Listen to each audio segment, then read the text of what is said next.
es important, tu n'es pas n'importe quoi. Tu n'es pas n'importe qui. Même si moi je ne le reconnais pas, ce n'est pas le plus important. Le plus important, c'est que Dieu te reconnaît et il reconnaît ta valeur. Peu importe ce que les gens peuvent dire à ton sujet, tu es ce que Dieu a déclaré que tu es. Alléluia. Tu as de l'importance. Tu vaux la vie de Dieu. Tu vaux la vie de Christ. Et ce matin encore, tu vas te disposer au nom de Jésus. Saint-Esprit, c'est ton moment. Et nous voulons encore te dire que parle à nos cœurs ce matin. Que ma personne disparaisse. Et que toi-même tu prennes le contrôle, tu prennes toute la place. Nous voulons glorifier ton Saint-Nom et nous voulons te bénir pour qui tu es. Et nous savons que tu nous aimes d'un amour incompréhensible, d'un amour que souvent moi-même je qualifie de bizarre, mais parce que tu nous aimes vraiment et profondément. Parle à nos cœurs ce matin au nom puissant de Jésus. Amen. Alléluia. Nous sommes le mois de juin. Et le mois de juin, c'est le mois de l'évangélisation.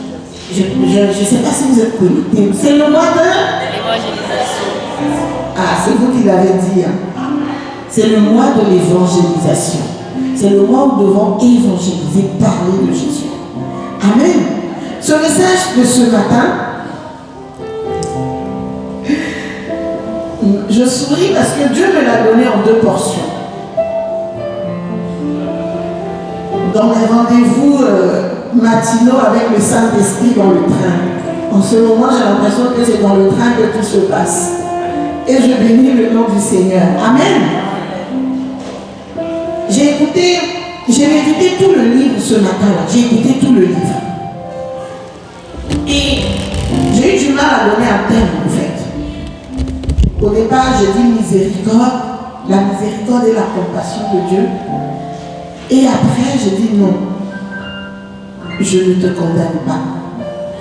Le thème du matin, c'est je ne te condamne pas.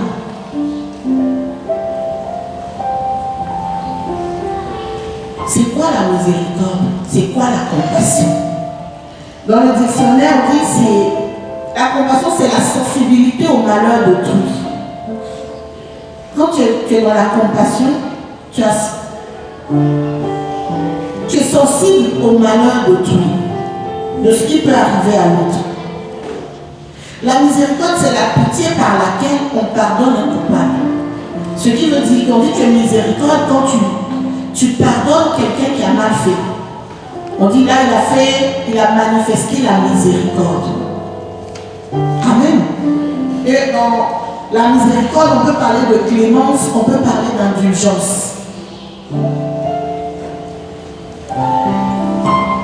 Nous allons lire, nous allons nous tenir debout par respect pour la parole de Dieu. On va lire notre premier texte qui est dans le livre de... Passez le micro à Marie en même temps parce qu'après c'est elle qui va faire la lecture pour le reste. Je vais lire le premier texte dans Jonas chapitre 4. Jonas chapitre 4.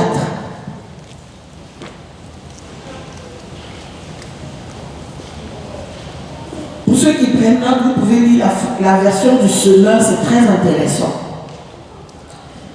Moi, c'est la version du semeur sur laquelle j'ai travaillé, mais je ne voulais pas lire avec mon téléphone ici. Je lis au nom de Jésus. Jonas prit très mal et fut irrité. Jonas le prit très mal et il fut irrité. Il pria l'Éternel en disant, « Ah, Éternel, n'est-ce pas ce que je disais quand j'étais encore dans mon pays? C'est ce que je voulais éviter, en fuyant à Tarsis. En effet, je savais que tu es un Dieu de grâce et de compassion, lent en la colère et riche en bonté, et qui regrette le mal que tu envoies. Maintenant, Éternel, prends-moi donc la vie, car mourir vaut mieux pour moi que de vivre. L'Éternel répondit, fais-tu bien de t'irriter? Jonas sortit de la ville et s'assit à l'est de la ville.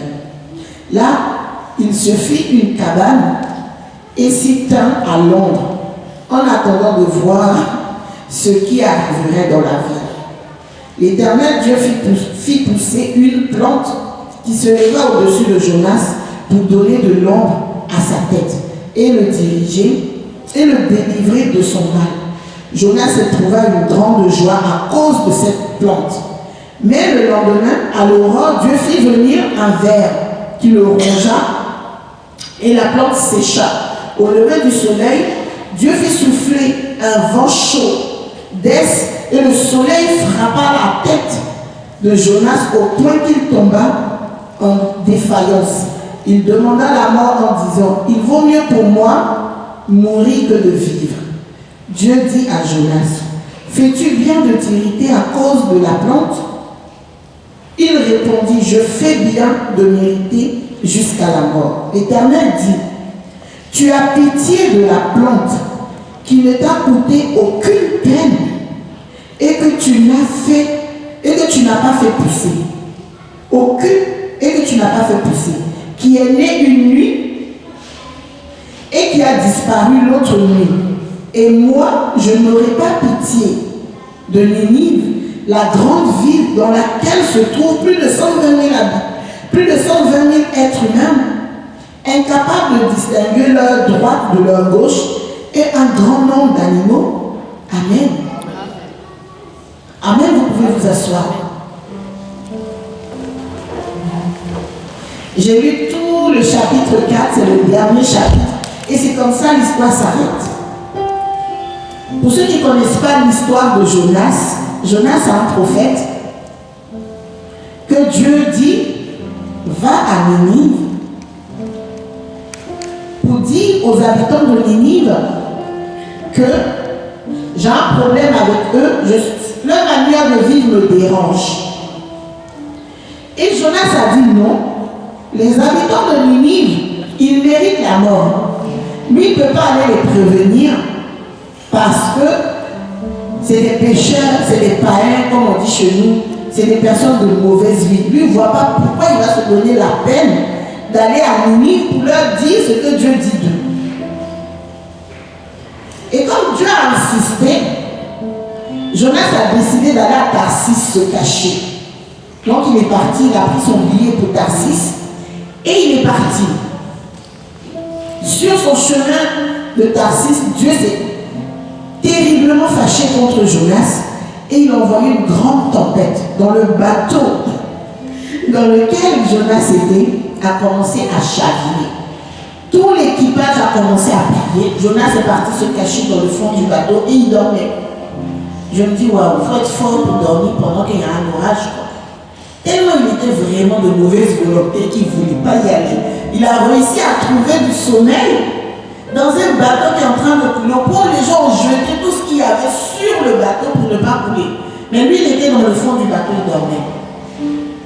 Et la première des choses qui a attiré mon attention sur cette partie, c'est qu'ils sont allés le réveiller. Ils ont dit, mon gars, c'est compliqué. Là où on est, chacun doit prendre ses responsabilités. Si tu as un Dieu, c'est le moment de prier. Et il dit, c'est à cause de moi que tout ça arrive. Je fuis mon Dieu. Et je pense que c'est lui qui est en colère. Jetez-moi par-dessus bord.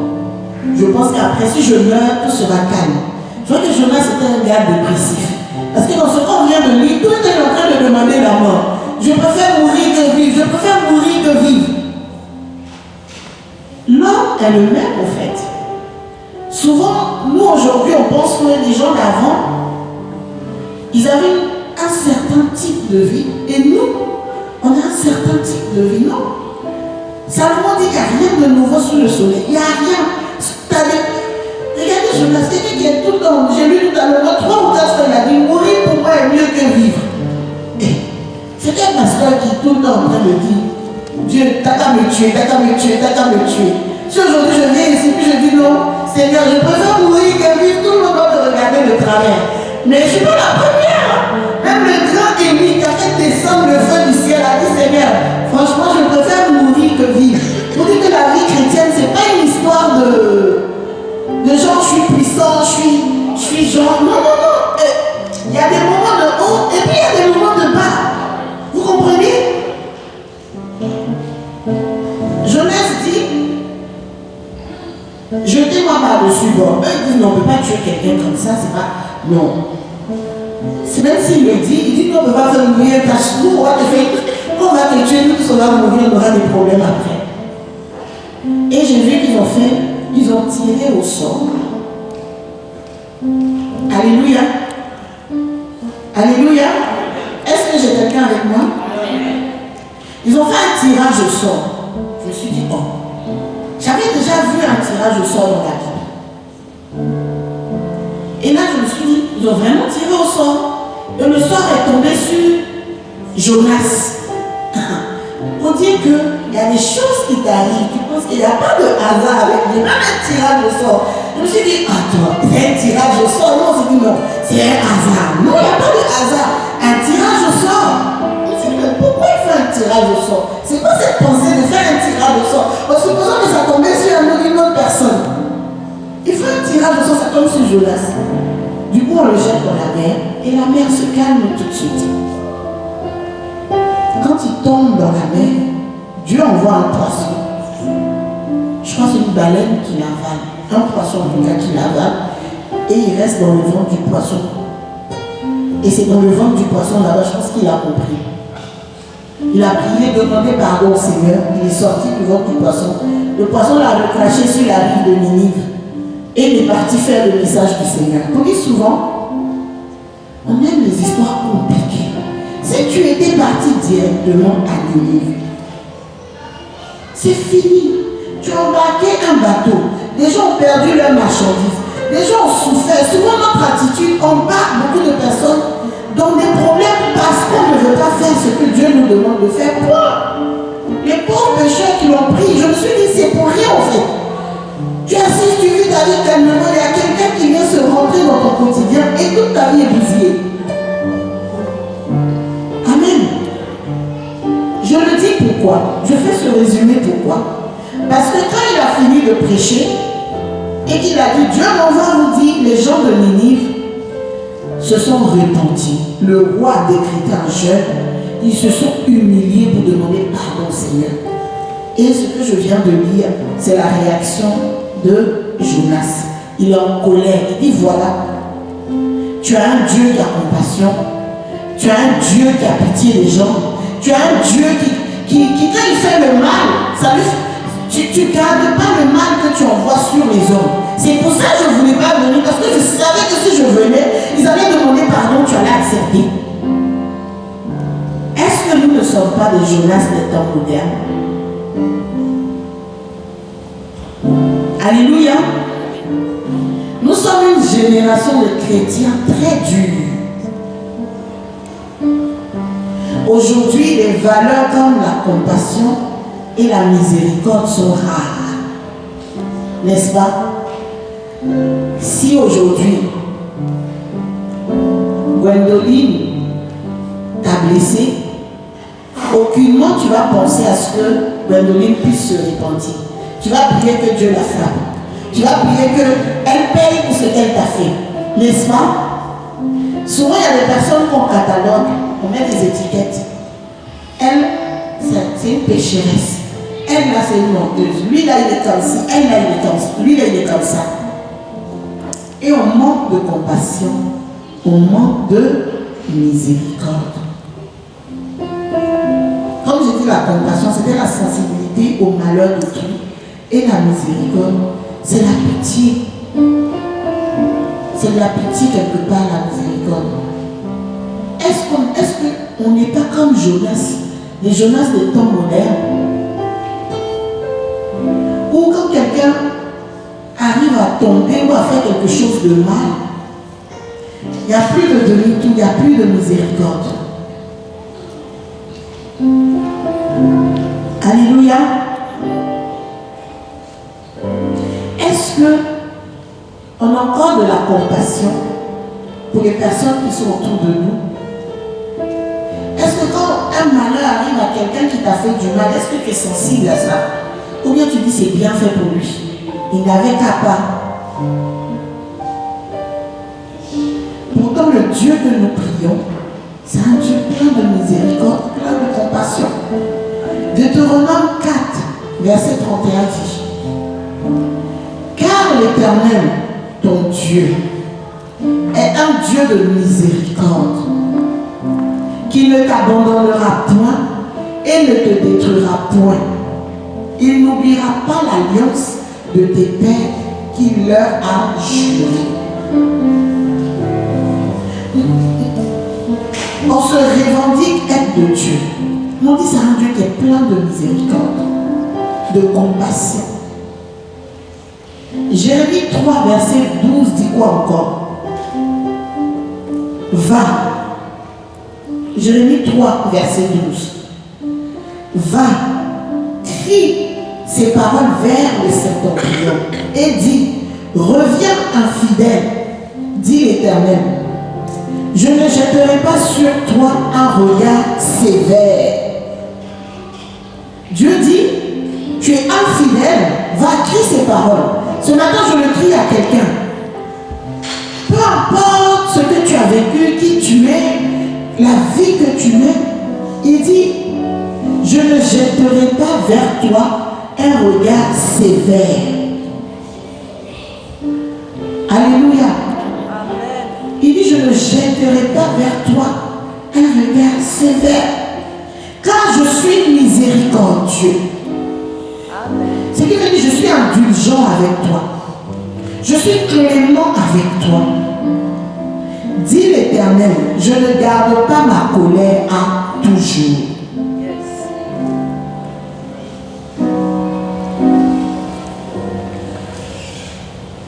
Je ne garde pas ma colère à toujours. Amen. Il dit: je ne garde pas ma colère à toujours. Est-ce que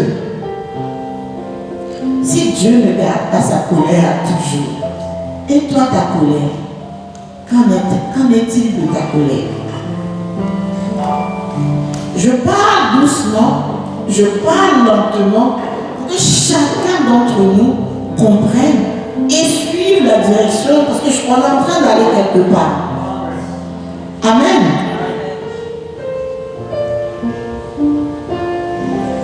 Moi, c'est comme ça que Dieu m'a délivré. On n'est pas venu prier pour moi, où je suis tombée par terre, où je me suis roulée.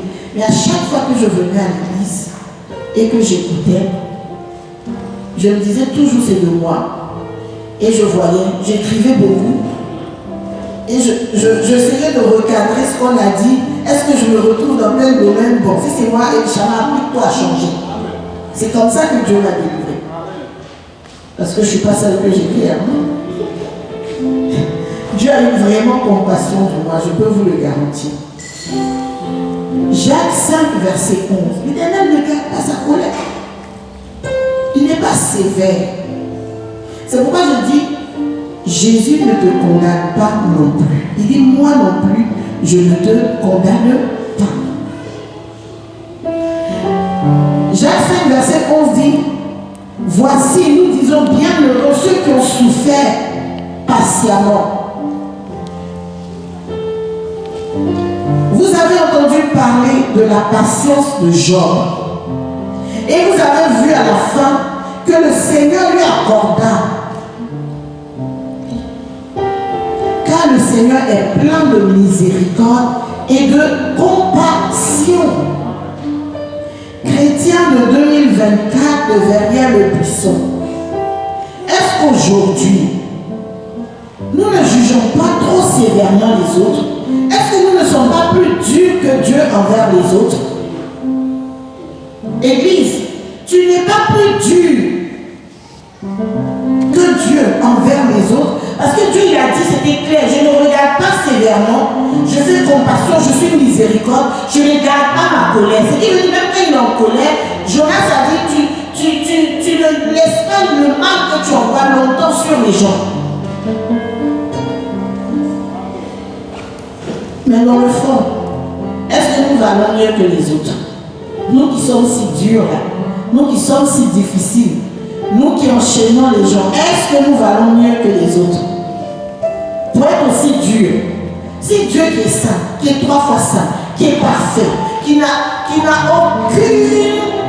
aucun péché en lui, la Bible dit qu'il est pur, même ses yeux sont incapables de voir le péché. Lui il dit, je ne regarde pas sévèrement, mais toi. Il faut dire toi. Il faut dire moi. Chacun n'a qu'à dire moi qui suis dur, est-ce que je vaux mieux que les autres? Au chapitre 2 de Jonas, Jonas a vu que Ninive marchait comme ce qui déplaît à Dieu. Vous voyez? Ce matin, c'est toi Jonas, c'est moi Jonas. Amen. On regarde les autres là comme des pécheurs. On regarde le frère et la soeur comme des personnes qui ne sont pas dignes. N'est-ce pas? Généralement, c'est ça. On est champion, expert pour voir chez nous ses failles et ses défaillances. On est dur. Oui, je ne veux pas aller à Ninive pour qu'ils soient pardonnés. Parce que je sais que si j'y vais, ils vont demander pardon, tu vas accepter, ils ne seront pas punis. N'est-ce pas? Ça, c'est un manque de miséricorde. Et on est comme ça. Non, cette soeur-là, c'est qu'elle m'a fait. C'est Dieu qui va s'occuper d'elle. N'est-ce pas? Ce frère, c'est qu'il m'a dit. C'est Dieu qui... Je laisse pour moi Dieu. Dieu sera juge. On fait tout de suite appel à la justice de Dieu. Bon, cependant, Jonas, toi, Dieu t'a envoyé. Tu n'as pas voulu partir. Ça, c'est pas un péché. Alléluia. Est-ce que je parle à quelqu'un? Péché pour péché. Dieu a dit tu ne voleras pas, tu ne tueras pas, tu ne feras pas quoi. Il a désobéi, il a volé, il a tué, il a péché. Ok. Dieu te dit va. Toi tu dis je ne vais pas. Ce n'est pas la même désobéissance. Allô? Ce n'est pas la même désobéissance. Généralement on est comme ça. Toujours prêt à dégainer sur les autres pour tirer en bas le réel. Pam, pam. Cependant, quand il s'agit de nous, on est moins dur, on est moins sévère. N'est-ce pas? On se trouve toujours des situations et des excuses atténuantes. Mais non, c'est parce que je ne voulais pas y aller pour ne pas que Dieu les pardonne. Mon frère, tu n'es pas parti, toi. Tu as désobéi, il n'y a pas une excuse de non, pour moi c'est différent, pour toi c'est pas différent. C'est pareil comme les autres. Désobéir, c'est désobéir, quelle que soit la forme que ça prend, arrête de te trouver des excuses. Église, on a lu, le Seigneur a dit, je ne regarde pas avec un regard sévère. Pour toi qui regardes avec un regard sévère, si on envoie la parole de Dieu, est-ce que tu peux t'aligner dedans 100%? Pourquoi tu juges? Pourquoi tu condamnes? Pourquoi tu manques de compassion? Pourquoi tu ne peux pas manifester la miséricorde de Dieu, la miséricorde envers ton frère, envers ta soeur? Mais quand il s'agit de toi, tu as des excuses à toi. On doit te comprendre. Jonas, il a dit, je ne voulais pas partir, c'est pour ça que j'étais à Tarsis. Pour ne pas que je sais que Dieu, tu es lent à la colère, riche en bonté, tu ne gardes pas le mal éternellement, tu pardonnes ceux qui te demandent pardon. Vous voyez son excuse? Donc, pour ne pas que Dieu pardonne aux autres, on manque de compassion. Pour ne pas que Dieu fasse du bien aux autres, lui préfère fuir. Mais pourtant, ce sont les autres qui sont mauvais, lui il est bien. N'est-ce pas?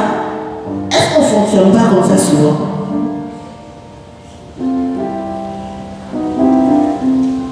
N'est-ce pas? Lui, il est bien. Lui, c'est un prophète de Dieu. Il marche avec Dieu. Mais les autres, c'est des pécheurs. Cependant, pour ne pas que le bien de Jésus, le bien que Dieu fasse aux autres, lui, il préfère fuir. Mais dans le fond, c'est lui qui est bien.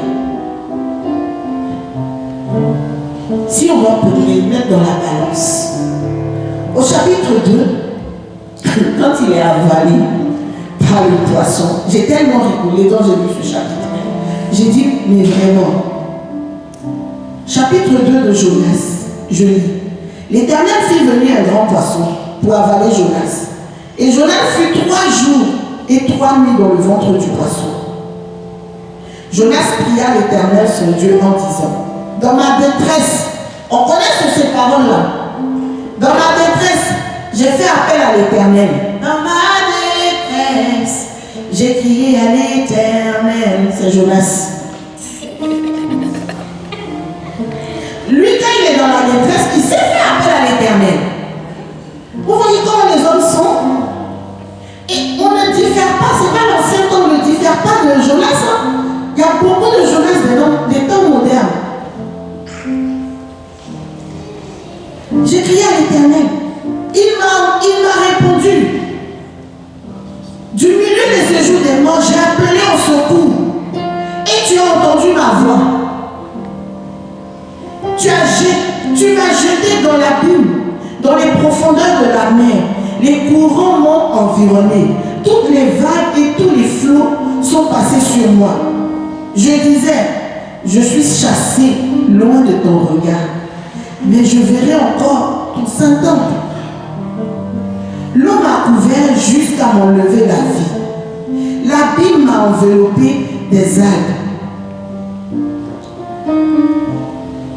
S'enroulait autour de ma tête. Je suis descendu jusqu'aux racines des montagnes. Les verrous de la terre m'enfermaient pour toujours. Mais tu m'as fait remonter vivant du gouffre éternel, mon Dieu. Quand c'est lui, il sait reconnaître que Dieu l'a fait remonter du gouffre. Pourtant, Ninive était en train d'être englouti comme lui. Et il estimait que Ninive était pécheur.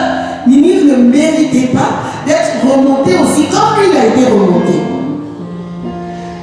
Quand mon âme était abattue en moi, je me suis souvenu de l'Éternel. Et ma prière est parvenue jusqu'à toi, dans ton saint temple. Ceux qui s'attachent à des idoles sans consistance éloignent de la beauté. Quant à moi, j'offrirai des sacrifices avec des cris de reconnaissance. J'accomplirai les vœux que j'ai faits. Le salut vient de l'Éternel. On revient encore sur les vœux. J'avais prêché ici sur les vœux. Quand il savait qu'il allait mourir, il a fait quoi? Il a fait un vœu au Seigneur. J'accomplirai les vœux. Vous voyez, quand c'est toi qui es dans le danger, là tu es prêt à tout pour t'en sortir. Tu cries à l'Éternel. Il t'écoute, il te ressort. Mais si c'est ton frère, si c'est ta soeur, est-ce que tu as autant de compassion? Est-ce que tu as autant de compassion, autant de miséricorde quand il s'agit des autres?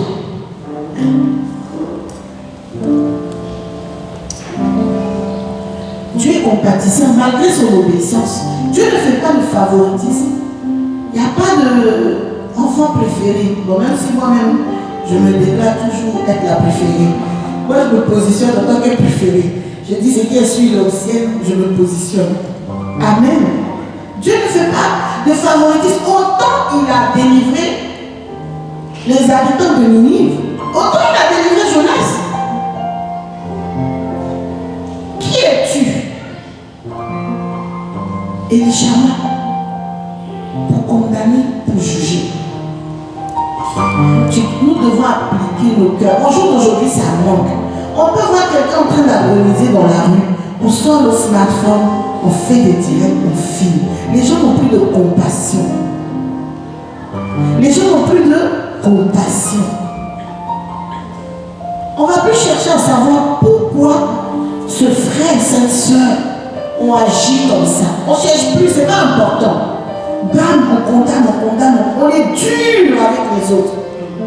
Mais avec nous-mêmes, on a des, comment on appelle ça, des trucs atténuants, des situations, des excuses atténuantes, n'est-ce pas? Nous devons arrêter cela. On doit pouvoir manifester la miséricorde. on doit pouvoir manifester la compassion.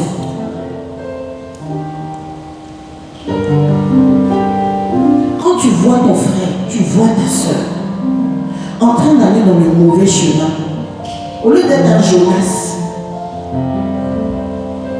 récupère-la avec amour. Rattrape cette personne avec bonté. Viens auprès d'elle. Il ne faut pas lui coller l'étiquette. Elle, là, elle est ceci. Lui, là, il est comme ça. Tu dois avoir de la compassion, tu dois avoir de la bonté en toi. La miséricorde. Amen. Parce qu'on dit, oui, je suis la fille de Dieu, j'ai la nature de Dieu. Dieu, sa nature. Donc, tu es de Dieu, tu dois manifester les attributs de Dieu. Dieu est fidélité, Dieu est compassion. Comme on l'a lu dans plusieurs passages, il est bon, il ne regarde pas sévèrement. N'est-ce pas? Il ne garde pas sa colère pour toujours. Il peut se mettre en colère. C'est qu'il veut dire qu'il se met en colère, mais ça ne reste pas 1 an, 2 ans, 3 ans, 4 ans. Même souvent dans l'église, 5 ans, des années plus tard, même si on te demande pourquoi tu étais en colère, tu ne t'en souviens plus. Avec la personne. Mais tu as mis une étiquette, tu as listé la personne, elle est sur une liste rouge ou une liste noire. Dès que tu la vois, tu changes d'humeur. C'est comme Jonas au verset 4, Dieu qui va s'occuper de sa mauvaise humeur. Il dit, je vais guérir sa mauvaise humeur. Dans le chapitre 4, on a dit, je vais guérir sa mauvaise. C'est qu'il veut dire la mauvaise humeur, là, c'est une maladie. Être de mauvaise humeur, c'est une maladie.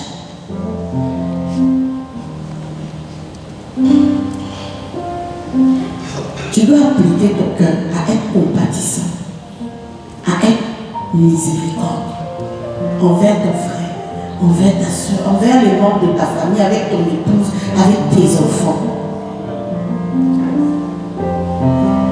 Il ne faut pas être dur avec les autres et light avec toi. Sois dur avec toi et sois light avec les autres. C'est mieux. Alléluia. L'excuse que tu te donnes pour toi-même, donne-toi la même excuse pour les autres aussi. Alléluia.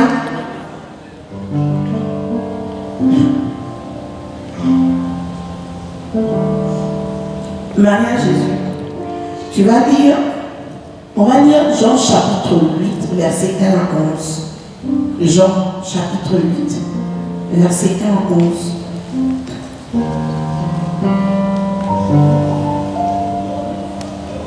Jésus se rendit à la montagne des Oliviers, mais dès le matin, il alla de nouveau dans le temple et tout le peuple vint à lui. S'étant assis, il les enseigna. Alors les scribes et les pharisiens amenèrent une femme surprise en adultère et la plaçant au milieu du peuple. Ils dirent à Jésus, « Maître, cette femme a été surprise en flagrant délit d'adultère. Moïse, dans la loi, nous a ordonné de lapider de telles femmes. Toi donc, que dis-tu » Il disait cela pour l'éprouver afin de pouvoir l'accuser. Mais Jésus s'étant baissé, écrivit avec le doigt sur la terre. Comme il continua à l'interroger, il se releva et leur dit, « Que celui qui ne vous est jamais, qui est sans péché, jette le premier la pierre contre elle. » Et s'étant de nouveau baissé, il écrivit sur la terre. Quand ils entendirent cela, accusés par leur conscience, ils se retirèrent un à un, depuis le plus âgé jusqu'au dernier. Et Jésus resta seul avec la femme qui était là au milieu. Alors s'étant relevé, il ne voyait plus que la femme. Jésus lui dit, « Femme, où sont ceux qui t'accusaient? Personne ne t'a-t-il condamné ?» Elle répondit, « Non, Seigneur. » Et Jésus lui dit, « Je ne te condamne pas non plus. Va, ne pêche plus. » Amen. Jésus lui dit, « Je ne te condamne pas non plus. » Où est le rapport entre Jonas qui manque de compassion et l'histoire de la femme adultère. Le Saint-Esprit m'a dit, j'ai dit, qui enverrai-je et qui marchera pour moi? Qui parlera pour nous? J'ai envoyé les hommes. Comme Jonas, ils sont très durs. Ils manquent de compassion. Ils manquent de miséricorde. Voilà pourquoi moi-même, je suis venu pour dire à l'humanité, moi non plus, je ne te condamne pas. Parce que ceux comme Jonas, comme Élie, comme Moïse, comme Daniel, toutes ces personnes qui ont marché, qui ont parlé de la part du Seigneur, étaient dures, étaient difficiles.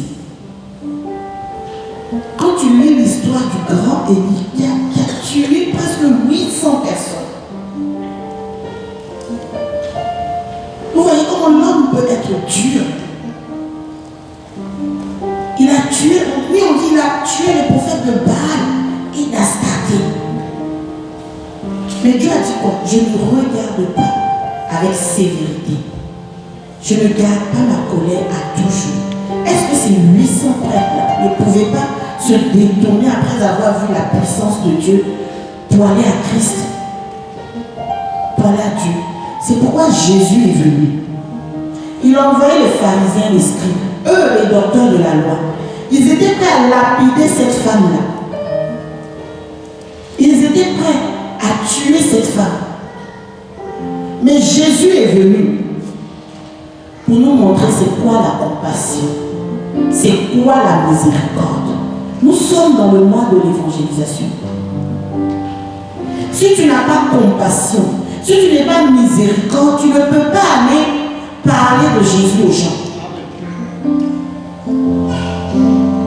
Avant la venue de Jésus, on ne comprenait pas c'était quoi la compassion.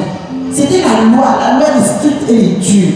Mais Jésus est venu pour nous montrer c'est quoi la compassion. Il était parti en train d'écrire. Il dit, personne ne t'a condamné, mais moi non plus. Une petite question, comme je dis au départ. Jonas, la désobéissance, c'est la désobéissance. Ninive a péché parce qu'ils n'ont pas appliqué les lois du Seigneur. Toi, tu as péché parce que tu n'es pas parti là où Dieu t'a envoyé. Vous tous, vous avez désobéi.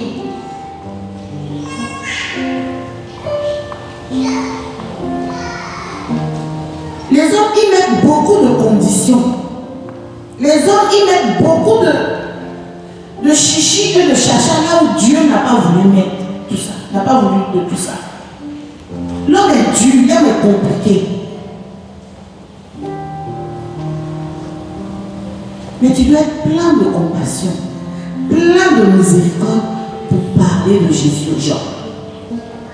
Si tu n'es pas capable d'évangéliser, si tu ne vas pas voir la personne, tu sais très bien que la voie dans laquelle elle est, si elle meurt, elle va aller en enfer. On est d'accord? Alléluia, on est d'accord? On est d'accord? Mais si tu n'as pas compassion de cette personne, tu ne pourras pas lui annoncer Jésus.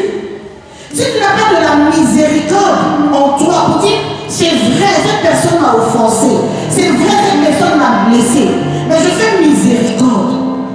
J'ai de la compassion pour elle, je vais lui parler de Jésus. Il faut être rempli de compassion et de miséricorde pour évangéliser. Si tu ne l'as pas, tu ne peux pas parler de Jésus. Tu vas regarder les gens aller en enfer. C'est ce qui se passe. Parce qu'on voit la miséricorde loin, on voit la compassion loin. La première, ça commence déjà par parler de Jésus. Moi, j'ai compassion de ces âmes qui vont en enfer. J'ai compassion des membres de ma famille qui n'ont pas encore connu Jésus. J'ai compassion pour ceux-mêmes qui m'ont rejeté. Je leur fais miséricorde. Mais dans la compassion, je leur parle de Jésus pour les sauver, pour les gagner. On est dans le moment de l'évangélisation, n'est-ce pas? On ne peut pas sortir si on n'a pas ce cœur-là. Et ça, c'est le cœur de Dieu. Jésus n'a pas regardé est-ce que cette femme était coupable, qu'est-ce qu'elle a fait, comment. Il a dit, personne ne te condamne, va, ne pêche plus. Je ne te condamne pas, moi non plus. Si toi, Jésus ne t'a pas condamné et qu'il t'a fait la grâce, que tu le connaisses, que tu aies le salut. Pourquoi tu condamnes l'autre à aller en enfer en ne lui parlant pas de Jésus? Je pose la question. Tes collègues, tes amis de classe, comme je dis, l'homme met des conditions. Non, le bureau est laïque. Je suis dans une entreprise où on n'a pas le droit de parler de Jésus. C'est dans le cas qu'on trouve toujours des excuses. C'est pour ça que Jésus lui-même, il est venu. Quel que soit l'endroit, quel que soit le lieu, Jésus annonçait le salut. Tout en sachant qu'il n'y a pas un autre moyen d'être sauvé à part Jésus. Pourquoi manques-tu de compassion au point de ne pas présenter Jésus à ton entourage?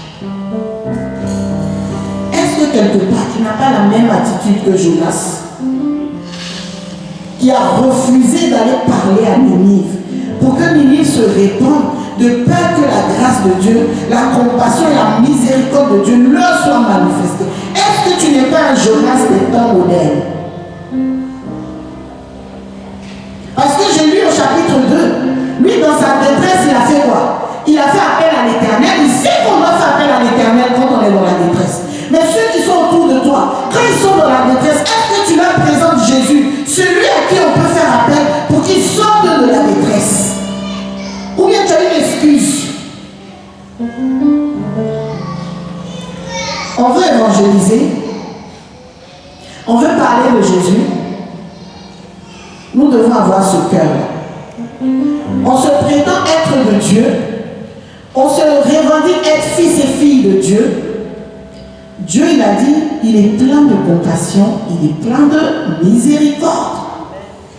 Église, tu ne peux pas sortir, aller évangéliser. Tu ne peux pas, si tu n'as pas ce cœur. C'est pourquoi Jésus va dire plus loin, restez à Jérusalem, ne bougez pas, attendez là. Parce que ce que Jésus a fait humainement possible, ce n'est pas possible pour nous. L'homme est trop dur. Ésaïe 53 dit, méchant, homme habitué à la souffrance, homme dur de cœur. Ésaïe 53, décrit bien l'homme. Il dit homme de douleur, habitué à la souffrance. Ça c'est l'homme. Jésus a dit attendez.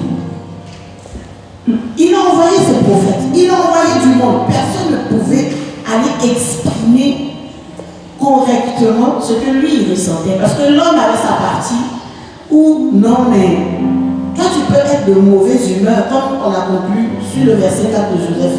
Parce qu'une plante que tu n'as même pas plantée, qui a poussé en une journée, qui t'a abrité, le lendemain elle est morte, tu es de mauvaise humeur. Ça te dit, mais pour une plante pour laquelle tu n'as même pas souffert, tu n'as rien fait, elle meurt, tu as mal au cœur, et tu es capable de laisser une ville de plus de 120 000 personnes qui ne connaissent ni leur gauche ni leur droite. N'est-ce pas ce qu'on a lu? Chapitre 4 de Jonas. Il dit, une ville, chapitre 4, à partir du verset 10. L'Éternel dit, tu as pitié de la plante qui ne t'a coûté aucune peine et que tu n'as pas fait pousser, qui est née en une nuit, n'est-ce pas, et qui a disparu l'autre nuit. Et moi, je n'aurai pas pitié de Ninive, la grande ville dans laquelle se trouvent plus de 120 000 êtres humains, incapables de distinguer leur droite de leur gauche, et un grand nombre d'animaux. Toi, tu as pitié d'une plante, mais 120 000 personnes peuvent mourir, c'est pas grave. Toi, tu as pitié que juste ta famille, tes enfants et toi soient sauvés. Mais tout un quartier, tout un département, tout un service peuvent mourir, c'est pas grave, pourvu que toi et tes enfants soyez sauvés, c'est bon. Et on s'arrête, moi et ma maison, nous servirons l'Éternel. Point. Nous sommes dans le mois de l'évangélisation. Jonas des temps modernes, nous devons être délivrés. Alléluia. Alléluia. Est-ce que c'est pour moi seul ce message ce matin? Une plante, mais il est capable de laisser. Comme il était sensible à la nature, c'est pour ça que Dieu a dit il y a aussi des animaux. Amen. Dieu lui a rappelé, comme il était sensible, même pour une plante, il était de mauvaise humeur. Dieu lui a rappelé, il n'y a pas que les hommes, il y avait aussi les animaux. Peut-être que tu n'as pas compassion des hommes qui sont des pécheurs, mais les animaux, ils n'ont rien fait dans l'histoire. Tu peux peut-être avoir compassion d'eux aussi. Quand tu n'annonces pas Jésus, voilà comment tu te comportes. Voilà ce que le Seigneur a dit. Vous voulez évangéliser? Vous voulez gagner des âmes? Commencez par avoir la compassion et la miséricorde. C'est le départ. Parce que Dieu, le fardeau de Dieu, c'est les âmes. Tu dois avoir le fardeau des âmes. Si tu es compatissant et que tu es miséricordieux, tu as le fardeau des âmes. Ça pèse sur ton cœur. Le Seigneur ne m'a pas donné ce message en une fois. J'ai mis d'abord miséricorde et compassion. Et quand j'ai fini de méditer sur Jonas, je ne sais pas qu'est-ce qui s'est passé, je ne me rappelle plus de la situation. Et j'ai dit, ça va être difficile.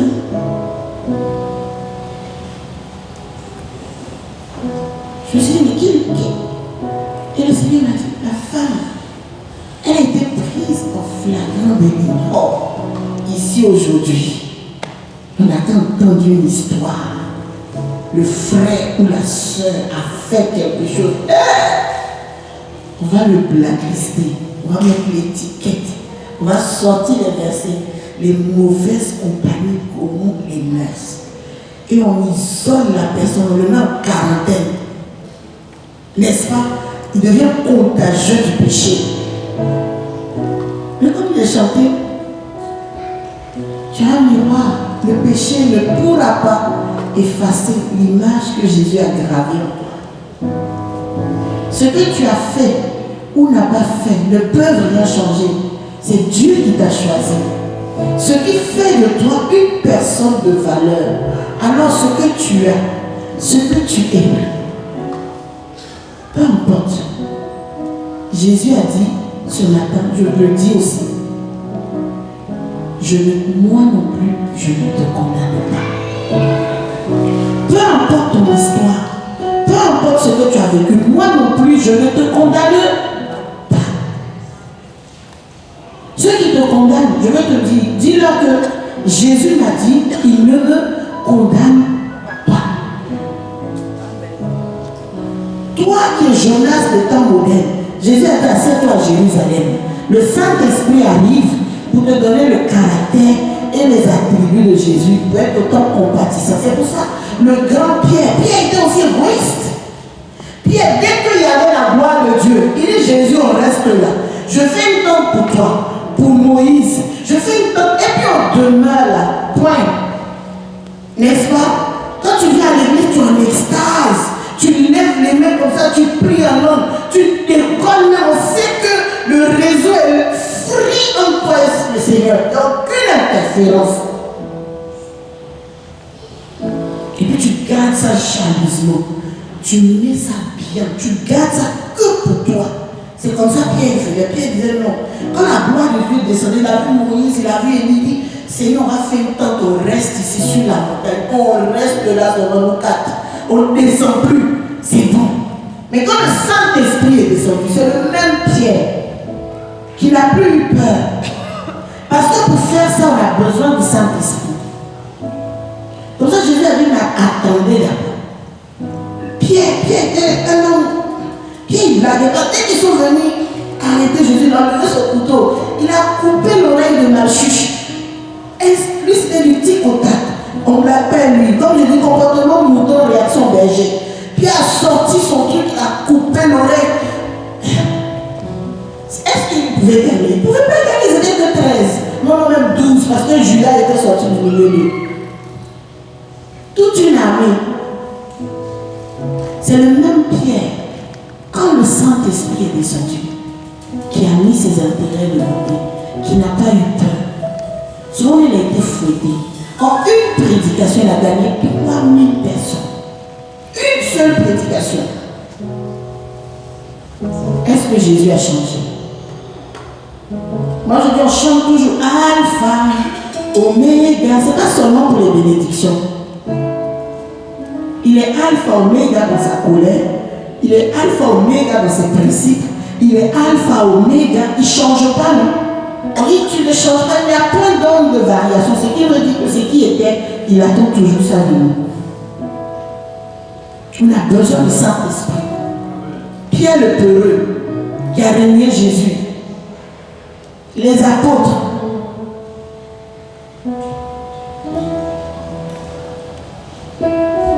Les apôtres qui ont fui, c'est les mêmes aujourd'hui. Étienne qui pouvait aller jusqu'à se faire lapider parce qu'il avait le Saint-Esprit.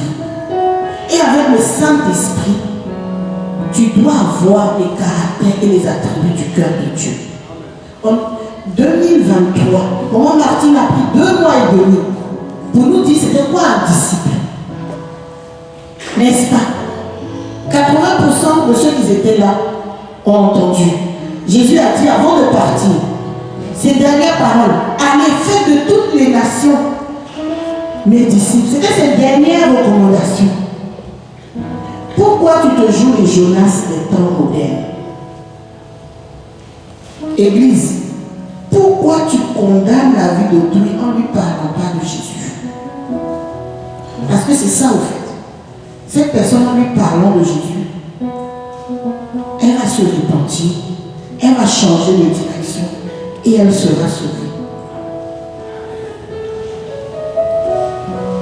Si tu n'as pas cette compassion, si tu n'es pas miséricorde, même si c'est la personne qui t'a fait le plus de mal, la miséricorde, c'est pardonner un coupable. On n'a pas dit ce que la personne t'a fait n'est rien. Non, on dit oui, on reconnaît, la personne t'a offensé, la personne t'a détruit, la personne t'a tout fait. Mais manifeste le caractère de Dieu. Tu es chrétien, tu as le Saint-Esprit. Je suis chrétien.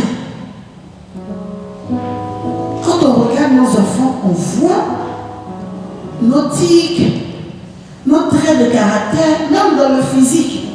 Si tu es chrétien, tu dois pouvoir manifester ces traits de caractère-là du Seigneur au quotidien. Et le Saint-Esprit est là. C'est pour ça que je lui ai dit, attendez qu'il arrive d'abord pour que vous commenciez. Église, on est dans le mois de l'évangélisation, n'est-ce pas?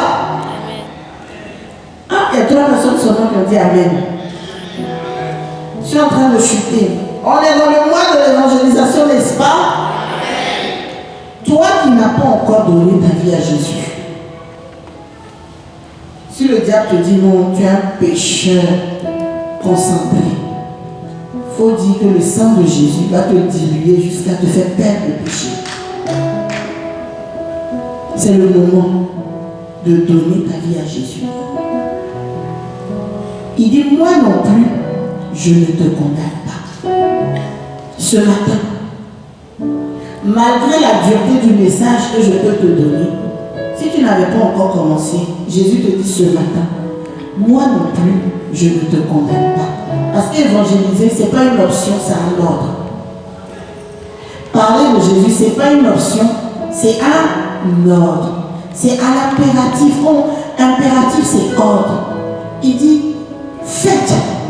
Il n'a pas dit si vous pouvez faire. Ou même je désire que vous fassiez. Non.